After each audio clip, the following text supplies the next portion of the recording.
So, the data I presented were for kind of a phase 1 dose escalation study of PRS-343 on its own, but also in combination with atezolizumab, which is an anti-PD-L1 antibody. And it was looked at in a variety of HER2-positive tumors, but namely esophageal gastric cancer, breast cancer, but there were some patients with colon cancer, lung cancer, bladder cancer that were looked at as well.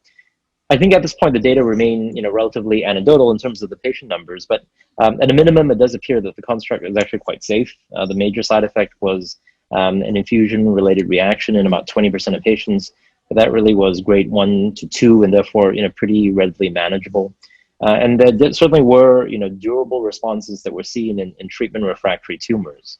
So to me, what's exciting about it is that I think it's reinvigorated the entire field of 4-1BB therapeutics. It does suggest that that there is a role for these drugs, potentially in combination with something like HER2 that localizes the immune activation.